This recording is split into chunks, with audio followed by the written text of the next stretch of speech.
I genuinely wish more people knew this. A pen and a notebook are the key to understanding your life. You don't need a teacher, you don't need a psychic, you don't need a guru. And I'm genuinely apprehensive to share this, but I keep getting the message that I have to share it. You can connect to God's source energy. You can answer all the questions that you have about the universe. I have been journaling for the last 26 years. When my now ex-husband started to lose his mind during our divorce, and I've posted about that before, so I'm not going to get into it. And I picked up a notebook because I was on my kitchen floor, on my hands and knees, sobbing. And on my kitchen table was a notebook. And I picked it up and I wrote 2 words. I wrote, "Dear God." And I asked for help, because sometimes the obstacle is the opportunity. Sometimes what we're going through is the calling to tell us to get and stop going out here and looking for God, but to go inside, into our heart, into our own mind. And over the last 26 years, this has evolved. We are spiritual beings having a human experience. And if you're on a spiritual journey, it is so important for you to start to integrate the spiritual existence into the human existence through the body and the mind. Now, there's a lot of spiritual bypassing going on out there. A lot of people who want to live just in the spiritual world. You didn't come into this body to just live in the spiritual world, to not heal, to not grow. And something super amazing happened to me in my journaling session today. And I was asking to understand more. And I asked the guys, the teachers, the angels, archangels, God, Jesus, who I call Yeshua, the Holy Spirit, to come through and help me understand. And I saw to sit in a bubble of light. And in that bubble of light, I used a technique that I learned from Jeffrey Allen, and it's to put a rose outside of the bubble and draw everything into the rose that I don't want to hold on to. So any toxic energy, physical, mental, emotional, spiritual energy that I didn't want to hold on to send it out into the rose. And then once that was done, I sent the rose to the edge of the universe.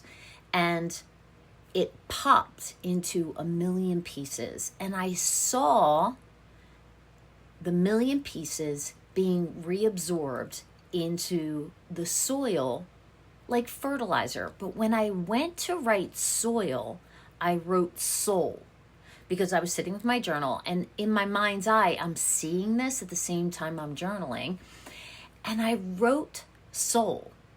And all of a sudden, the image came to me that everything that we are processing in our lifetime, all of the good and the not so good, all the things that we don't believe should be here, are all part of the process, because we came here into this physical being to forget our divinity, to forget that we are an expression of God's consciousness coming into this tiny physical form, to forget that we are light, because we are in essence love, experiencing what it's like to not be love.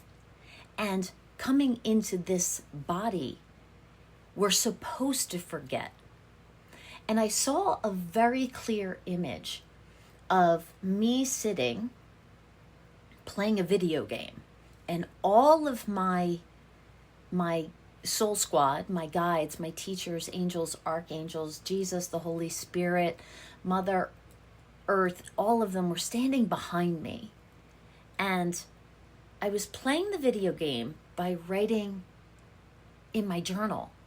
And I saw that when I was writing and asking for guidance for the good of all, the harm of none, and for my highest good, that the pen to the paper were piercing the veil. I surrounded myself in light and love and asked for the guidance. And the pen was piercing the veil so I could hear it and express it, because I'm seeing images and I'm hearing things. I'm hearing complete thoughts, and I am frantically writing.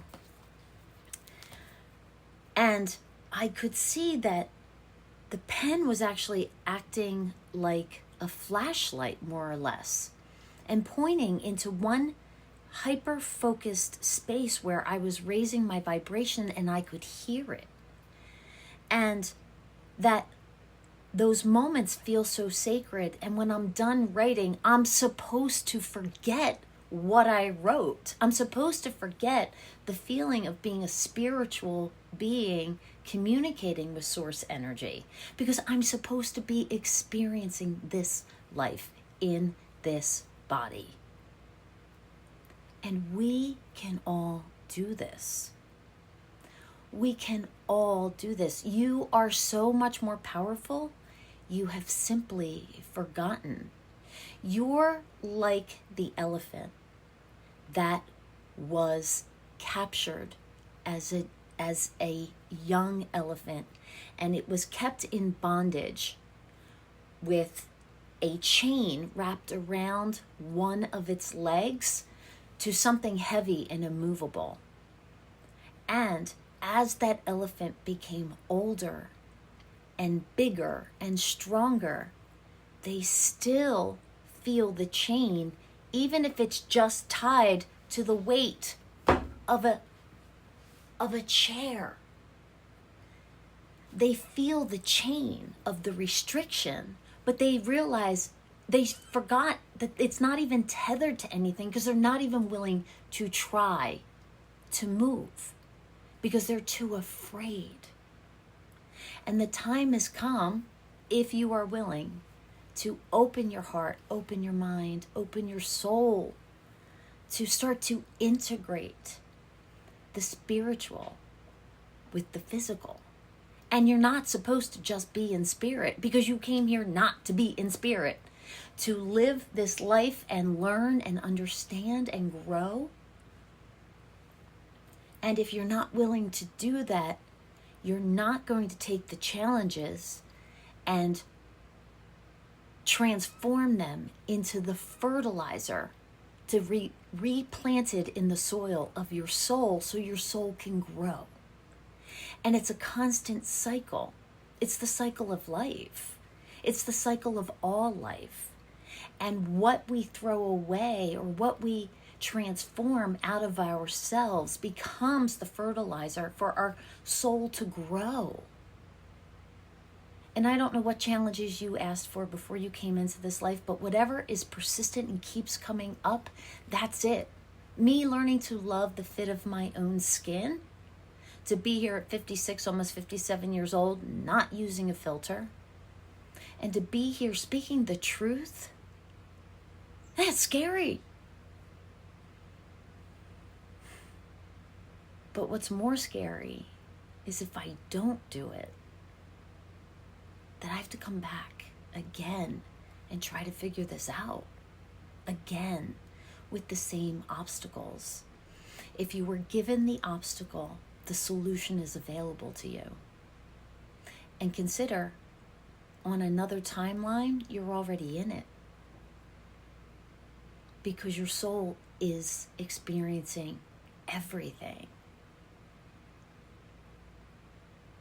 All levels of that experience. And it's mind-blowing, because it's supposed to be. We're not supposed to understand what it's like completely to be in a 5D reality when we're still living in this 3D body.